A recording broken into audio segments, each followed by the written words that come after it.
Lately, I felt the need that I had to get some DOS programs running right, and I couldn't do it. So I was about to reformat an old computer, put Windows 98, something like that on it, because I had this FCC database that I made a while back. It goes up to 1995, where you can put any FCC ID in the program. It'll tell you who made it. So if it was a Packard Bell made by another company, you'd know the real company and the real model. So when you had to go into a monitor or something, you get the right schematics for the right parts and you can get it done. I mean, the old days was like my old days. AOC made monitors, Light-On made monitors, all kinds of people made monitors. Now Panasonic and Sony, they made their own stuff too. But anyway, let's get down to this. So how am I going to run DOS on Windows? I couldn't figure it out, but I wanted to run that program so bad. So I went ahead. I ran this other software called DOSBox. That's on the screen right here. DOSBOX-X. I didn't expect it to work, so I tried a bunch of other ones. But if you notice, if you can see my mouse moving, I don't know if it's carrying the mouse or not. Underneath the 2025 10.7, it says we were released October 7th, 2025. So maybe that's why it's working a little bit better than it would have. But let me get down to it. Let me see if I can do my Alt tabs okay.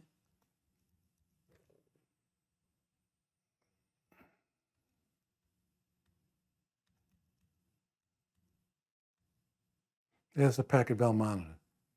Now, if you notice, there's a serial number. And then a little bit down where it says August 94. Now, I can only go to 95 because I think that's when he might have stopped printing them on the back. There's an FCC ID number on there, okay?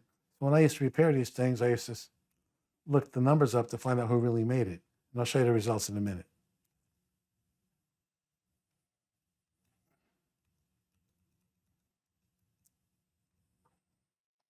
Hewlett Packard, same thing, okay?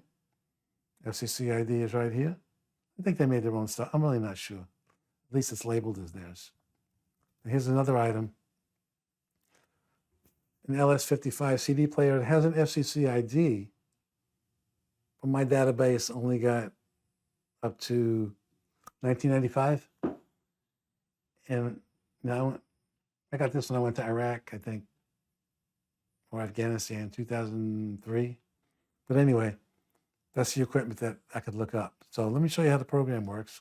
That's really why I'm here. First, we'll go back to the web page.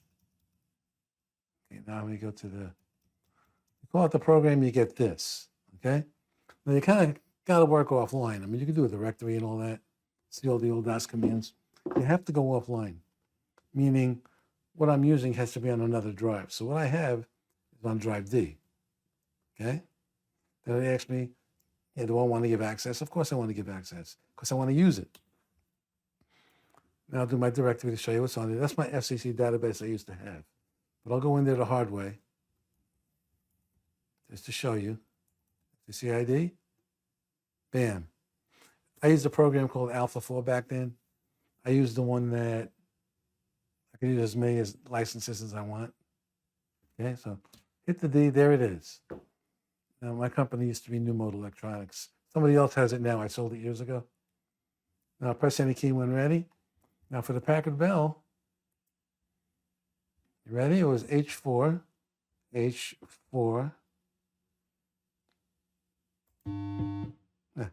Beep that. H4, I'm sorry about that. ICM 14011. Now, the first three letters will tell you who really made it, but the rest of it tells you the rest of it tells you the actual model it was. Now, I know the number says CM 1401, and that might be it, but a lot of companies, they do it, and it has nothing to do with the model number when you're actually looking at it. So let me hit the enter, bam. Light-On technology. And it is a CM 14001, okay? That's not bad. So that's that.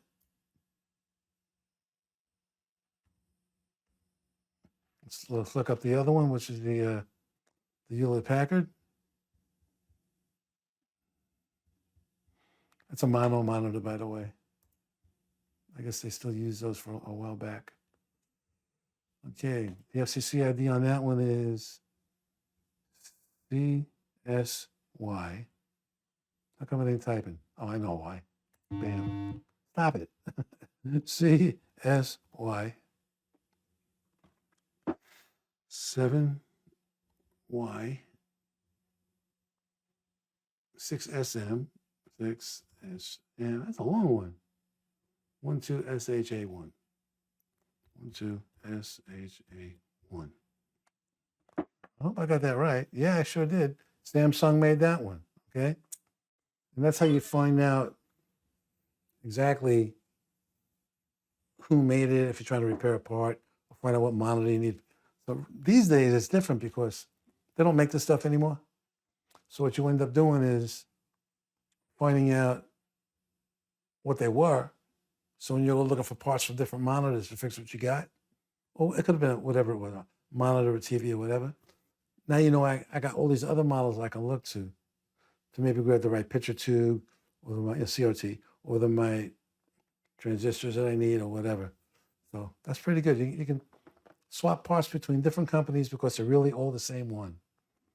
But that's not really why I made this video. I made the video because I just used the DOS program in Windows 11. Tell me that's not great. Well, you can tell me later because I'm done right now. And if you got this far, thanks for listening. Oh, one more thing. I kind of did this because I got involved in one of those old radios, CRT, and vacuum tube Facebook sites. So now I'm repairing a bunch of old stuff like I used to, even though it might have been more like new stuff when I did it. Have a good day.